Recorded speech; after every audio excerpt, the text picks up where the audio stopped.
নবীজিকে হত্যার পরিকল্পনা। দুবার প্রতিনিধি পাঠিয়ে কুরাইশ নেতারা ব্যর্থ হওয়ায় নবীজির প্রতি হিংস্রতা ও কঠোরতার মাত্রা তারা আরও বাড়িয়ে দেয়। এ সময় অত্যাচারী কুরাইশরা তাকে হত্যার ব্যাপারে নতুন পরিকল্পনা গ্রহণ করে। যদিও তাদের এই চিন্তা এবং হিংস্রতার কারণে মক্কার দুজন মহান ব্যক্তি ইসলাম গ্রহণ করেন, আর তাতে ইসলামের শক্তি বহুগুণে বৃদ্ধি পায়।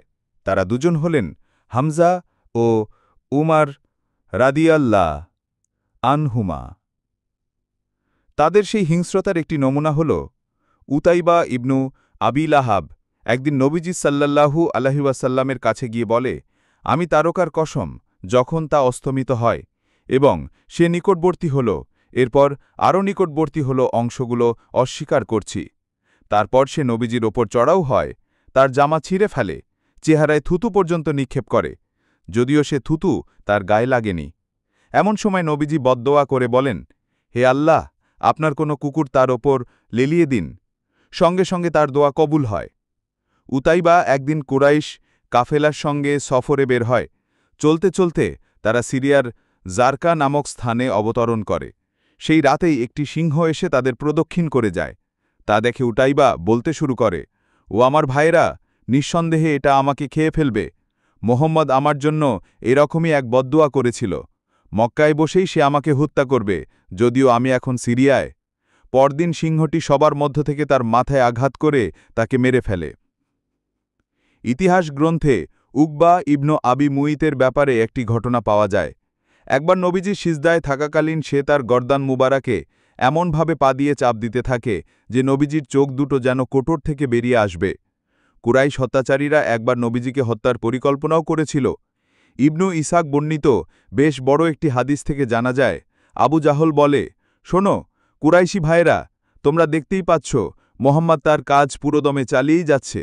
সে রীতিমতো আমাদের ধর্মের নিন্দা করছে, আমাদের পূর্বসূরীদের নিন্দা করে যাচ্ছে, আমাদের জ্ঞান বুদ্ধিকে নির্বুদ্ধিতা বলছে এবং আমাদের সকল উপাস্যকে বিভিন্নভাবে হেয় করছে। আল্লাহর কসম, সবচেয়ে বড় যে পাথরটি আমি উঁচু করতে পারি সেটা হাতে নিয়ে তার অপেক্ষায় থাকব। সে সিজদায় গেলে আমি তার মাথা ভেঙে চুরমার করে দেব। তারপর চাইলে তোমরা আমার পক্ষেও থাকতে পারো, আবার চাইলে বিপক্ষেও যেতে পারো। বনু আব্দি মানাফের পর কি করে সেটাও দেখা যাবে। তারা বলে, আমরা কিছুতেই তোমার বিপক্ষে যাব না, তোমার যা ইচ্ছে করে যাও। পরদিন সকালবেলা আবু জাহাল তার কথা মতো একটি পাথর নিয়ে নবীজি সাল্লাল্লাহু আলাইহি ওয়াসাল্লামের অপেক্ষায় বসে থাকে। নবীজি প্রতিদিনের মতো সকাল সকাল সালাত আদায় করতে যান এবং যথারীতি সালাত আরম্ভ করেন। এরই মধ্যে কুরাইশরা আবু জাহালের কাণ্ড দেখতে তাদের সভায় অপেক্ষা করছে। নবীজি সিজদায় চলে গেলে আবু জাহাল পাথর তুলে তার দিকে এগিয়ে যায়। কাছাকাছি যাওয়া মাত্রই সে ভীত সন্ত্রস্ত বিবর্ণ মুখে ফিরে আসে। পাথরটি ফেলে না দেওয়া পর্যন্ত তার হাতে যেন সেটে থাকে।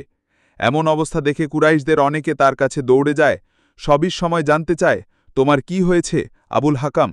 সে বলে, গতকাল তোমাদের যা বলেছিলাম তা করতেই গিয়েছিলাম আমি, কিন্তু তার নিকটবর্তী হলে একটি উট আমার পথ আগলে দাঁড়ায়। আল্লাহর কসম, আকার আকৃতিতে এমন ভয়ঙ্কর উট আমি আগে কখনো দেখিনি। আমাকে কামড়ে দেওয়ার জন্য সেটি আমার দিকে তেড়ে আসছিল।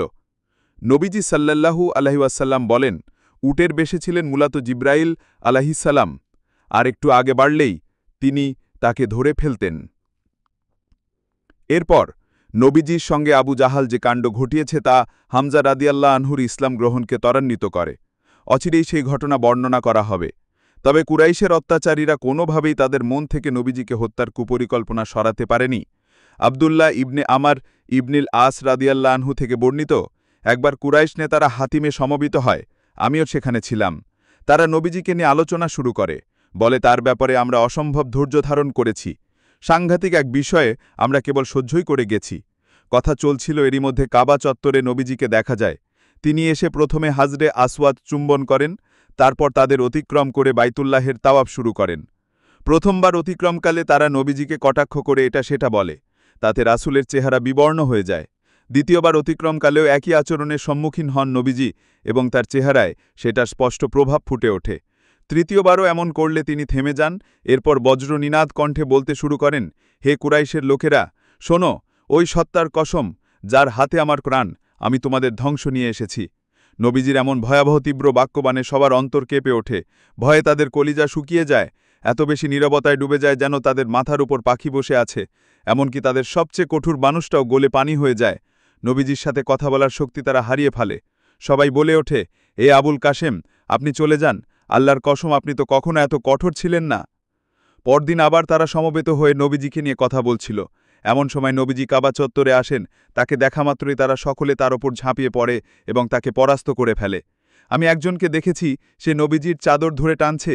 এমন সময় আবু বকর রাদিয়াল্লাহু আনহু তাকে রক্ষার জন্য দাঁড়িয়ে যান আর কাঁদতে কাঁদতে বলতে থাকেন, এই মানুষটা আল্লাহকে রব হিসাবে মেনে নিয়েছেন বলে তোমরা তাকে হত্যা করতে চাইছ। তখন তারা নবীজিকে ছেড়ে তার ওপর ঝাঁপিয়ে পড়ে। এরপর যখন তিনি ফিরে আসেন, তার কেশ গুচ্ছে হাত দেওয়া মাত্রই চুলগুলো উঠে আসতে থাকে। ইসলামের ছায়াতলে হামজা ইবনু আবদুল মুত্তালিব।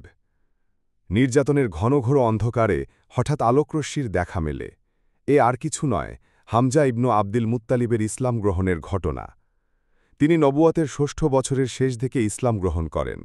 সময়টি ছিল জিলহজ মাসের কোনো একদিন। তার ইসলাম গ্রহণের কারণ হিসেবে উল্লেখ করা হয়, আবু জাহল একবার সাফা পাহাড়ে নবীজির পাশ দিয়ে যাচ্ছিল। এ সময় সে তাকে গালিগালাজ করে, কুরুচিপূর্ণ কথাবার্তা বলে। নবীজি কোনোরকম প্রতিবাদ না করে চুপ থাকেন। এরপর সে পাথর দিয়ে নবীজির মাথায় জোরে আঘাত করে। নবীজির মাথা থেকে গলগল করে রক্ত বের হতে শুরু করে।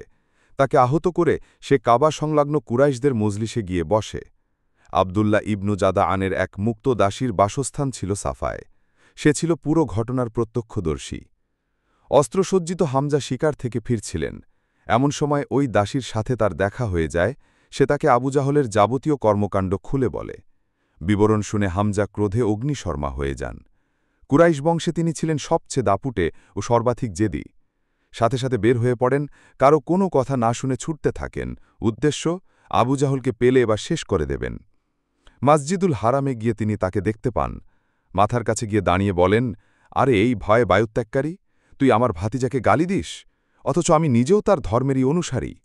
এরপর ধনুক দিয়ে তার মাথায় সজোরে আঘাত করেন। এতে বনু মাখজুম তথা আবু জাহলের গোষ্ঠী এবং বনু হাসিম তথা হামজা রাদিয়াল্লাহু আনহুর গোষ্ঠীর মাঝে হইচই পড়ে যায়। তখন আবু জাহল বলে, তোমরা আবু উমরাকে ছেড়ে দাও, কেননা সত্যি আমি তার ভাতিজাকে জঘন্য ভাষায় গালি দিয়েছি। হামজা রাদিয়াল্লাহু আনহুর ইসলাম গ্রহণের বিষয়টি ছিল প্রথমে একজন সম্ভ্রান্ত ব্যক্তির জাত্যভিমান, যা তার আপনজনের লাঞ্ছনা অগ্রাহ্য করেছে। এরপর আল্লাহ তাআলা তার বক্ষ উন্মোচিত করে দেন এবং তিনি দৃঢ়ভাবে দ্বীন ইসলামকে আঁকড়ে ধরেন। তার দ্বারা মুসলিমদের শক্তি সামর্থ্য অনেক বৃদ্ধি পায়। ইসলাম গ্রহণের এক আশ্চর্য ঘটনা। হামজা রাদিয়াল্লাহু আনহুর ইসলাম গ্রহণের বিষয়টি ঘন কালো মেঘে ঢাকা রাতের আধারে আলোর ঝালকানির মতো। কিন্তু এর চেয়েও বেশি দীপ্তি নিয়ে আসে ওমর রাদিয়াল্লাহু আনহুর মুসলিম হওয়ার ঘটনাটি। তখন নবুয়তের ষষ্ঠ বছর, চলছে পবিত্র জিলহজ মাস।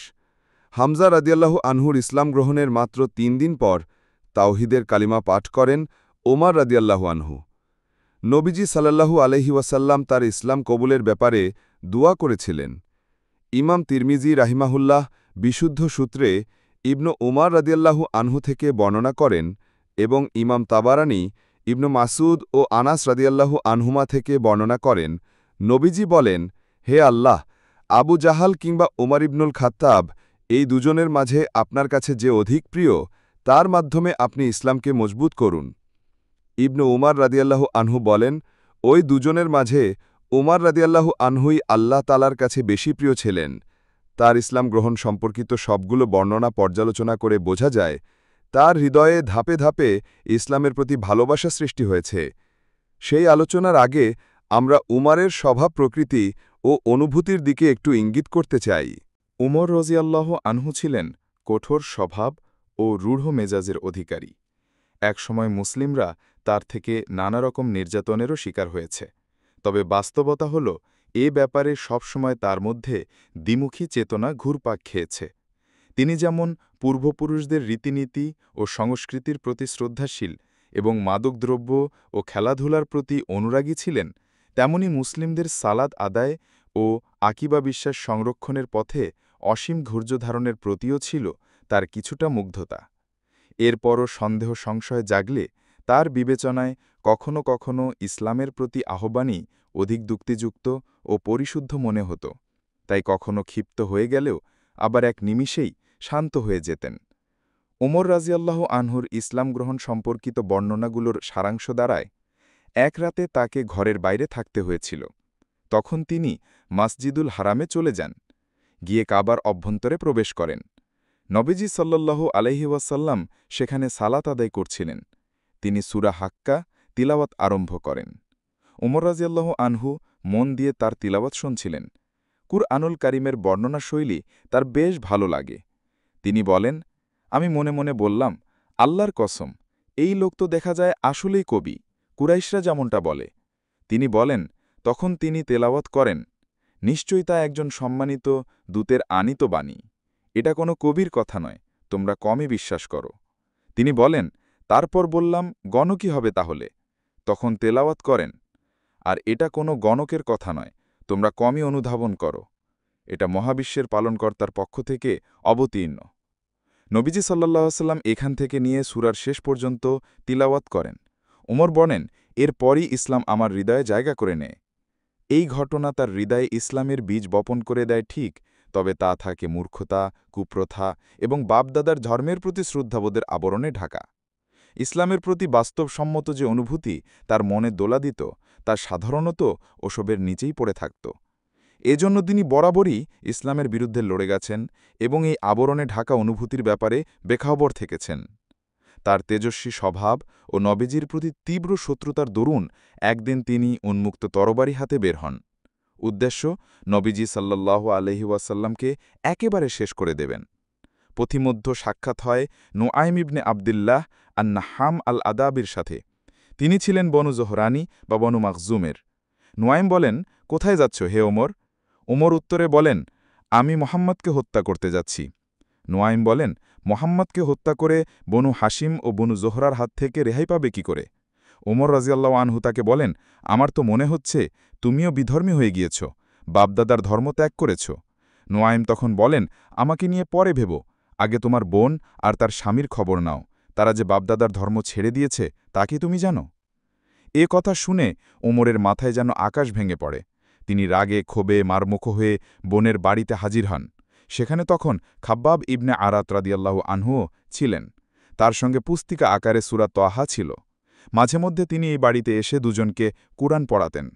খাব্বাব আসছেন টের পাওয়া মাত্রই খাব্বাব ঘরের কোনো এক স্থানে লুকিয়ে যান, আর উমরের বোন ফাতিমা কুরআনের অংশটুকু আড়াল করে রাখেন। তবে উমর আগেই টের পেয়ে গিয়েছেন খাব্বাব তাদের কিছু একটা পড়াচ্ছিলেন। ঘরে প্রবেশ করেই তিনি বাঘের মতো হুঙ্কার ছাড়েন, কি করছিলে তোমরা? আমি তোমাদের থেকে কিসের আওয়াজ পেলাম? তারা উত্তর দেন, কই কিছু না তো, আমরা এমনি কথাবার্তা বলছিলাম। তিনি বলেন, শুনলাম নাকি তোমরা ধর্মত্যাগ করেছ।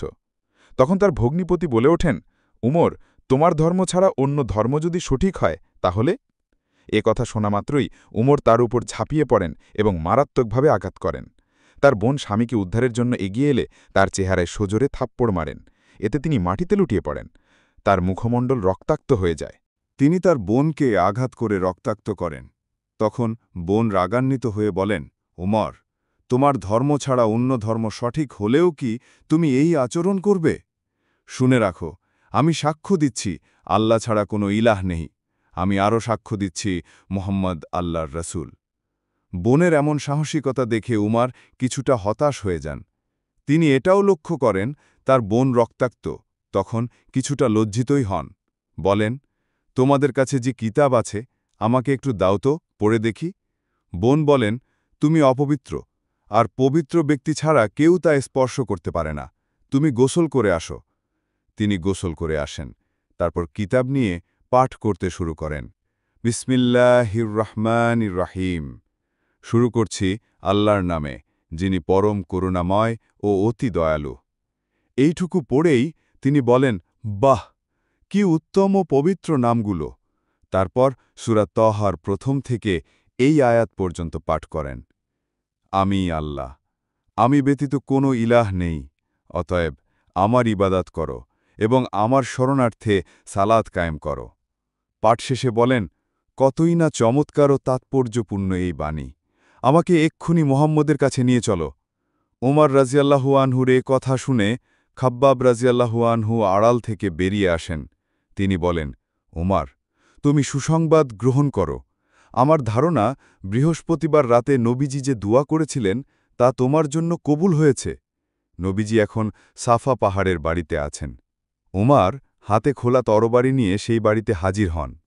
সদর দরজায় কড়া নাড়েন। কেউ একজন দরজার ফাঁক দিয়ে তাকালে উন্মুক্ত তরবারি চোখে পড়ে। সে নবীজিকে খবর দিলে সবাই একত্রিত হয়। তখন হামজা রাজিয়াল্লাহু আনহু তাদের উদ্দেশ্যে বলেন, কি হয়েছে তোমাদের? তারা বলেন, উমার এসেছে। তিনি বলেন, আরে উমার, দরজা খোলো। সে ভালো উদ্দেশ্যে এসে থাকলে আমরাও তার সাথে ভালো আচরণই করব, আর মন্দ নিয়তে এলে তার তরবারিতেই তার প্রাণ যাবে। এ সময় নবীজির ওপর ওহী অবতীর্ণ হচ্ছিল। শেষ হলে তিনি উমারের দিকে এগিয়ে আসেন এবং সাক্ষাৎ করেন। নবীজি তার জামা ও বরুম সজরে টান দিয়ে বলেন, হে উমর, ওয়ালিদ ইবনে মুগিরাকে আল্লাহ যেভাবে লাঞ্ছিত করেছেন তেমনটা তোমার সাথে না হওয়া পর্যন্ত কি তুমি থামবে না? হে আল্লাহ, এই যে উমার ইবনেল খাত্তাব, হে আল্লাহ, এর দ্বারা আপনি ইসলামকে মজবুত করুন। সঙ্গে সঙ্গে উমার রাজিয়াল্লাহু আনহু বলেন, আমি সাক্ষ্য দিচ্ছি যে আল্লাহ ছাড়া কোনো উপাস্য নেই, আর আপনি আল্লাহর রসুল। তিনি ইসলাম গ্রহণ করলে উপস্থিত জনতা এত জোরে তাকবীরধ্বনি দেয় যে মসজিদুল হারাম থেকেও তা শোনা যায়। ওমর রাজিয়াল্লাহু আনহু ছিলেন অত্যন্ত দৃঢ়চেতা ব্যক্তি। তার ইসলাম গ্রহণের কারণে মুশরিকদের মধ্যে হইচই পড়ে যায়। এটাকে তারা নিজেদের জন্য লাঞ্ছনাকর ও অপমানজনক মনে করে। পক্ষান্তরে তার কালিমা পাঠ মুসলিমদের সম্মান ও মর্যাদা বৃদ্ধি করে, তাদের মাঝে খুশির বন্যা বয়ে যায়। মুশরিকদের রোশানলে উমার ইবনুল খাত্তাব। উমর রদিয়াল্লাহু আনহু বলেন, ইসলাম গ্রহণের পর আমি মনে মনে বললাম, মক্কায় আল্লাহর রাসূলের প্রতি সবচেয়ে বেশি শত্রুতা পোষণ করে কে? আমার মনে হল আবু জাহাল। তাই তার দরজায় গিয়ে কড়া নাড়লাম। সে বেরিয়ে এসে আমাকে স্বাগত জানিয়ে জানতে চাইল, কি খবর তোমার? তিনি বলেন, আমি বললাম, আমি তোমাকে এই সংবাদ দিতে এসেছি, আমি আল্লাহ ও তার রাসূল মুহাম্মদ সাল্লাল্লাহু আলাইহি ওয়াসাল্লামের ওপর ঈমান এনেছি এবং তার আনীত সব কিছু বিশ্বাস করে নিয়েছি। তিনি বলেন, এ কথা শুনে সে আমার মুখের উপর দরজা বন্ধ করে দিয়ে বলে, আল্লাহ তোমার অমঙ্গল করুক, তুমি যে বার্তা নিয়ে এসেছ তারও অমঙ্গল করুক। উমর রাদিয়াল্লাহু আনহু বলেন, সে সময় কেউ ইসলাম গ্রহণ করলে লোকেরা তার পিছু নিয়ে তার সাথে মারামারি শুরু করে দিত। তবে আমি ইসলাম গ্রহণ করে আমার মামা আস ইবনু হাসিমের কাছে গিয়ে সংবাদ দিলে তিনি দরজা বন্ধ করে ঘরে ঢুকে যান। তিনি আরও বলেন, এক কুরাইশ নেতাকে গিয়ে খবর দিলে সেও দরজা বন্ধ করে দেয়। সম্ভবত তিনি আবু জাহালের দিকে ইঙ্গিত করেছেন। কুরাইশদের মাঝে ঝড়ের বেগে সংবাদ পৌঁছে দেওয়ায় পটু ছিল জামিল ইবনু মামার নামের এক ব্যক্তি। উমার রাদিয়াল্লাহু আনহু তাকে নিজের ইসলাম গ্রহণের কথা জানান, আর সঙ্গে সঙ্গে সে উচ্চ আওয়াজে ঘোষণা করে, খাত্তাবের পুত্র ধর্ম ত্যাগ করেছে। তখন উমার রাদিয়াল্লাহু আনহু তার পেছনে দাঁড়িয়ে বলেন, মিথ্যা, বরং আমি ইসলাম কবুল করেছি। এরপর তারা তার উপর হামলে পড়ে এবং লড়াই চলতে থাকে। বেলা বেড়ে গেলে উমর রাদিয়াল্লাহু আনহু ক্লান্ত হয়ে বসে পড়েন, আর তারা তার পাশে দাঁড়িয়ে থাকে। তখন তিনি বলেন, তোমাদের সাধ্যে যা কুলোয় তা করো গিয়ে। আল্লাহর কসম, সংখ্যায় আমরা ৩০০ হলেই তোমাদের বুঝিয়ে দিতাম। মক্কা হয় তোমাদের হতো, আর নয়তো আমাদের। পরবর্তী সময় মুশরিকরা তাকে হত্যা করার জন্য সদল বলে তার বাড়ির উদ্দেশ্যে রওনা হয়। আবদুল্লাহ ইবনে উমার রাদিয়াল্লাহু আনহু তার বাবার ব্যাপারে বলেন, একদিন তিনি নিজ গৃহে ভীত অবস্থায় অবস্থান করছিলেন। তখন আস ইবনে ওয়াইল আস সাহমি তার কাছে আসেন। তার গায়ে নকশি চাদর ও রেশমি জামা। তিনি বনু সাহাম গোত্রের লোক। জাহিলি যুগে তারা আমাদের মিত্র ছিল। আস ইবনে ওয়াইল আমার বাবাকে জিজ্ঞেস করেন, আপনার কি অবস্থা? আমার বাবা উত্তরে বলেন, ইসলাম গ্রহণ করার কারণে অচিরেই আমাকে গোত্রের লোকজন হত্যা করবে। তা শুনে আস বলেন, আপনি নিশ্চিন্ত থাকুন, তারা আপনার কিছুই করতে পারবে না। তার কথা শুনে বাবা শঙ্কামুক্ত হন। আস বেরিয়ে দেখতে পান পুরো উপত্যকা লোকে ভরপুর। তিনি তাদের বলেন, তোমরা কোথায় যাচ্ছ? তারা বলে, আমরা উমরের কাছে যাচ্ছি, সে বিধর্মী হয়ে গিয়েছে। আস বলেন, না, তার কাছে তোমরা যেতে পারবে না। তার কথা শুনে লোকেরা ফিরে যায়। উমারের উদ্যোগে প্রকাশ্যে সালাত আদায়। তার ইসলাম গ্রহণের পর এই ছিল মুশরিকদের অবস্থা। অপরদিকে মুসলিমদের অবস্থা ইবনু আব্বাস রাদিয়াল্লাহু আনহু থেকে মুজাহিদ রাহিমাহুল্লাহ বর্ণনা করেন। তিনি বলেন, আমি উমার ইবনুল খাত্তাব রাদিয়াল্লাহু আনহুকে জিজ্ঞেস করেছিলাম, আপনাকে ফারুক নামে নামকরণের কি কারণ? তিনি বলেন, আমি হামজার ৩ দিন পর ইসলাম গ্রহণ করেছি। এভাবে তার ইসলাম গ্রহণের পুরো গল্পটি শোনান। শেষে গিয়ে বলেন, ইসলাম গ্রহণের সময় আমি বলেছিলাম, হে আল্লাহর রাসূল, বাঁচি বা মরি আমরা কি সত্যের ওপর নই? তিনি বলেন, আল্লাহর কসম, অবশ্যই তোমরা সত্যের ওপর আছো, যদিও তোমরা বেঁচে থাকো কিংবা মারা যাও। তিনি বলেন, আমি বলেছিলাম তাহলে লুকোছোপা কেন? ওই সত্যার কসম যিনি আপনাকে সত্যসহ পাঠিয়েছেন, আমরা অবশ্যই জনসম্মুখে বের হব। এরপর দুটি সারিতে ভাগ হয়ে নবীজিকে নিয়ে বের হই, যার একটিতে ছিল হামজা আর অপরটিতে ছিলাম আমি। আমাদের দৃপ্ত পদাঘাতে সেদিন ধুলো উঠছিল। এভাবে আমরা মসজিদুল হারামে প্রবেশ করি। উমার বলেন, এ সময় কুরাইশরা আমার ও হামজার দিকে অসহায় দৃষ্টিতে তাকিয়েছিল। তারা সেদিন এমন কষ্ট পেয়েছিল যা আগে কখনো পায়নি। সেদিন আল্লাহর রাসূল আমাকে উপাধি দেন ফারুক। ইবনু মাসুদ রাদিয়াল্লাহু আনহু বলতেন, উমারের ইসলাম গ্রহণের আগে কাবার কাছে সালাত আদায় করা আমাদের পক্ষে সম্ভব ছিল না। সুহাইব ইবনু সিনান রুমি রাদিয়াল্লাহু আনহু থেকে বর্ণিত, তিনি বলেন, উমার রাদিয়াল্লাহু আনহু তাওহীদের কালিমা পাঠ করার পর ইসলাম প্রকাশ্যে তার অস্তিত্বের জানান দেয় এবং প্রকাশ্যে দাওয়াতি কার্যক্রম আরম্ভ হয়। এরপর থেকে আমরা একসাথে বাইতুল্লাহর ছায়া বসতে পারি, তাওয়াফ করতে পারি, যারা আমাদের ওপর জুলুম করছিল তাদের সামনে দাঁড়াতে পারি এবং তাদের কিছু কিছু জুলুম প্রতিরোধও করতে পারি। আবদুল্লাহ ইবনু মাসুদ রাদিয়াল্লাহু আনহু থেকে বর্ণিত, তিনি বলেন, উমারের ইসলাম গ্রহণের পর দিন দিন আমাদের মানমর্যাদা বৃদ্ধি পেতে থাকে। দিন ছেড়ে দাও, আমরা তোমায় দুনিয়া দেব। হামজা ও ওমর রাজিয়াল্লাহু আনহুমার মতো মহান দুই ব্যক্তির ইসলাম গ্রহণের পর কুরাইশদের মাথায় যেন আকাশ ভেঙে পড়ে। তারা এবার মুসলিমদের ওপর চালানো জুলুম নির্যাতন বন্ধ রেখে সমঝোতার চিন্তা করে। ঠিক করে নবীজি সাল্লাল্লাহু আলাইহি ওয়াসাল্লামের সকল চাওয়া পূরণ করে হলেও যদি তাকে থামানো যায়। কিন্তু এই নির্বোধরা জানত না, মহাবিশ্বে সূর্যের আলো পায় এমন সবকিছু তার দাওয়াতের সামনে মশার একটি পাখার সমান মূল্যও রাখে না। দিন শেষে কুরাইশদের সকল চেষ্টা বিফলে যায়, সব ইচ্ছা অপূর্ণ থেকে যায়।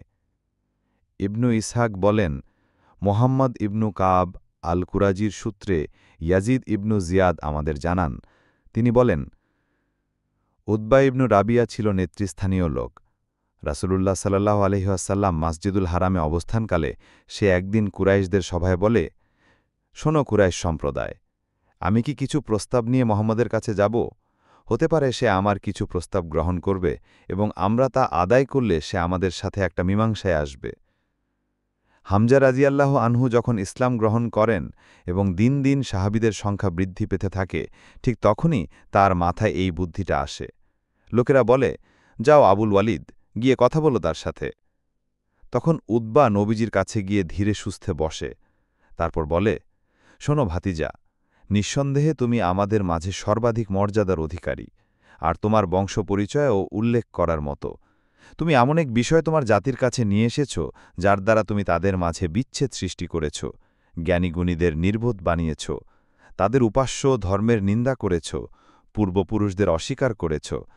আমি তোমার সামনে কিছু বিষয় তুলে ধরছি, আগে শোনো, তারপর সময় নিয়ে ভালোমতো ভাবো, হতে পারে কিছু বিষয় তোমার মনে ধরবে। নবীজি বলেন, চাচা আপনি বলে যান, আমি শুনছি। সে বলে, ভাতিজা, যদি তোমার লক্ষ্য থাকে তোমার এই মতাদর্শ দিয়ে তুমি বিপুল পরিমাণ সম্পদ অর্জন করবে, তাহলে আমাদের বলো, আমরা তোমার জন্য সম্পদের পাহাড় গড়ে দেব, তুমি আমাদের মাঝে সবচেয়ে বড় ধনী হয়ে যাবে। তুমি যদি সম্মান চাও, তাহলে আমরা তোমাকে আমাদের নেতা বানিয়ে নেব, তোমার কথার বাইরে কিচ্ছু হবে না। তুমি যদি রাজা হতে চাও, তাহলে আমরা তোমাকে রাজা করে রাখব। আর যদি তোমার মনে হয় কোনো কিছুর আসর পড়েছে তোমার ওপর, যা তাড়ানো তোমার পক্ষে সম্ভব হচ্ছে না, তাহলে আমরা তোমার চিকিৎসার ব্যবস্থা করব, তোমাকে সুস্থ করে তুলতে যত টাকা লাগবে আমরা দেব। তুমি তো জানোই, মাঝে মাঝে জিন মানুষের উপর আসর করে, তখন জিন থেকে মুক্ত হতে হলে চিকিৎসার প্রয়োজন পড়ে।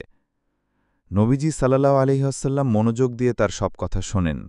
এরপর বলেন, চাচা আপনার কথা কি শেষ হয়েছে? সে বলে, হ্যাঁ শেষ। নবীজি বলেন, তাহলে এবার আমার কথা শুনুন।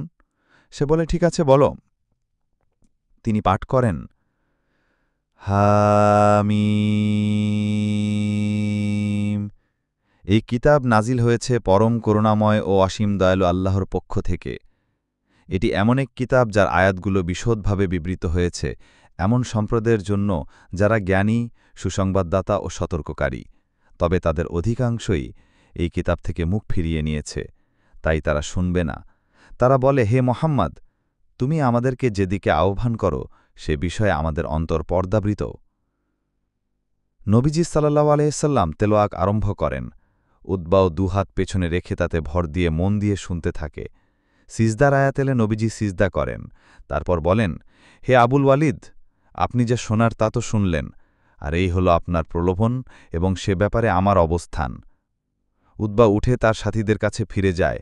তাকে দেখে কেউ কেউ বলে, আবুল ওয়ালিদ যে চেহারা নিয়ে গিয়েছিল, ফেরার সময় সে চেহারা আর নেই। তার পাশে বসে তারা জানতে চায়, কি ভাবছ হে আবুল ওয়ালিদ? সে বলে, আমার ভাবনা হল তার থেকে আমি এমন কথা শুনে এসেছি যা এ জীবনে কখনো শুনিনি। কসম আল্লাহর, তা কবিতাও নয়, জাদুমন্ত্রও নয়, ভাগ্য গণনাও নয়। তাই বলছি, তোমরা আমার কথা ভেবে দেখো। আমার দিকে তাকিয়ে হলেও তাকে তার মতো ছেড়ে দাও, তার সাথে লাগতে যেও না। আল্লাহর কসম, আমি তার থেকে যা শুনেছি তা হিসেবে অচিরেই বিশাল কিছু ঘটতে যাচ্ছে। তারপর যদি আরবরা তার ওপর আক্রমণ করে, তাহলে তোমাদের ছাড়াও কাজ হয়ে গেল। আর যদি সে সমগ্র আরবের মাঝে শ্রেষ্ঠত্ব লাভ করে, তাহলে তার রাজত্ব মানে তো তোমাদেরও রাজত্ব, তার সম্মান মানে তো তোমাদেরও সম্মান। তখন তোমাদের চেয়ে সৌভাগ্যবান আর কে থাকবে? এসব শুনে তারা ক্ষিপ্ত হয়ে বলে, নিশ্চয়ই সে তার কথা দিয়ে তোমাকে জাদু করেছে। সে বলে, তার ব্যাপারে এটাই আমার চূড়ান্ত ভাবনা। এখন তোমরা যা ইচ্ছে করতে পারো। অপর এক বর্ণনায় আছে, উতবা মনোযোগ দিয়ে নবীজির তেলাওয়াত শুনছিল। এক পর্যায়ে নবীজি সূরা ফুসসিলাতের এই আয়াতটি তেলাওয়াত করলে, তারপর যদি তারা মুখ ফিরিয়ে নেয়, তবে বলুন, আমি আদ ও সামুদের আযাবের ব্যাপারে তোমাদের সতর্ক করলাম। সে ভীতসন্ত্রস্ত হয়ে পড়ে। সঙ্গে সঙ্গে নবীজির মুখ চেপে ধরে বলে, আল্লাহর দোহাই লাগে, তুমি চুপ করো। উতবা আসলে এতটাই ভয় পেয়েছিল যে মনে করছিল এই বুঝি বিপদ নামল। এরপর সে তার কৌমের লোকদের কাছে ফিরে গিয়ে বিস্তারিত সব খুলে বলে।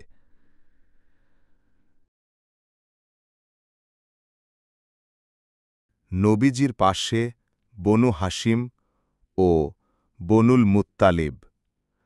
আরবের পরিবেশ এখন আর আগের মতো নেই। নবীজির কথা, কাজ ও আচরণে মুগ্ধ হয়ে মানুষজন ইসলাম কবুল করে নিচ্ছে। মুসলিমদের সংখ্যা দিন দিন বেড়েই চলেছে। পরিস্থিতি অনেকটা পাল্টে গেলেও আবু তালিব তার প্রিয় ভাতিজাকে নিয়ে এখনও ভীষণ চিন্তিত। মুশরিকরা একের পর এক হুমকি দিয়ে যাচ্ছে। দলবল নিয়ে তার বাড়িতেও এসেছে কয়েকবার। সেদিন তো এক আজব দাবি করে বসল তারা। আম্মারা ইবনু ওয়ালিদ আজীবন আবু তালেবের গোলাম হয়ে থাকবে, তবে এর বিনিময়ে নবীজিকে তুলে দিতে হবে ওদের হাতে। শয়তানগুলো কখন কি করে বসে বোঝার কোনো উপায় নেই। উকবা তো একবার নবীজির গলায় চাদর পেঁচিয়ে তাকে মেরেই ফেরতে যাচ্ছিল। আবু জাহালও মস্ত বড় এক পাথর হাতে নিয়েছিল নবীজিকে হত্যা করবে বলে। ওমারকে নাঙা তলোয়ার হাতে নিয়ে ছুটে যেতে অনেকেই দেখেছে। ওমর না হয় ইসলাম গ্রহণ করেছে, কিন্তু বাকিরা তো এখনও মুশরিক। আবু তালেব মোটামুটি নিশ্চিত ওরা যে কোনো সময় নিরাপত্তা চুক্তি ভঙ্গ করে বসবে, আর সুযোগ পেলেই তার আদরের ভাতিজাকে হত্যা করে ফেলবে। হঠাৎ কেউ যদি তাকে হত্যা করেই বসে, তখন হামজা বা উমার কি কাজে আসবে? অজানো এক শঙ্কায় অন্তর কেঁপে ওঠে আবু তালেবের। নানা রকম দুশ্চিন্তায় মুষড়ে পড়েন তিনি। চারপাশের জগৎটা যেন মুহূর্তের মাঝেই অন্ধকার হয়ে আসে। এমন কঠিনতম সময়ে কি করবেন তিনি? কিছুই ভেবে পাচ্ছেন না। নবীজির ব্যাপারে আবু তালেবের এই ভয় ও দুশ্চিন্তার সত্যে পরিণত হয়। মুশরিকরা তাকে প্রকাশ্যে হত্যার ব্যাপারে ঐক্যবাধ্য হয়েছে। তাদের ঐক্যের দিকে ইঙ্গিত করে কুরআনুল কারিমে আল্লাহ তাআলা বলেন, তারা কি কোনো বিষয় চূড়ান্ত সিদ্ধান্ত গ্রহণ করেছে? নিশ্চয় আমিই তো চূড়ান্ত সিদ্ধান্ত গ্রহণকারী। শেষমেশ আবু তালেবের মাথায় চমৎকার একটি বুদ্ধি এল। নবীজিকে নিয়ে মুশরিকদের ষড়যন্ত্রের বিষয়টা আঁচ করতে পেরে তিনি তার নিকটাত্মীয় আব্দু মানাফের দুই পুত্রের বংশধর তথা বনু হাশিম ও বনুল মুত্তালিবের কাছে ছুটে যান। প্রিয় ভাতিজাকে রক্ষা করা এবং তার পক্ষে লড়াই করার আহ্বান জানান তাদের। তার এই আহ্বানে আরবের রীতি অনুসারে মুসলিম অমুসলিম সকলেই সাড়া দেয়। বাকি ছিল কেবল আবুল আহাব। সে তাদের ছেড়ে কুরাইশদের দলে যোগ দেয়।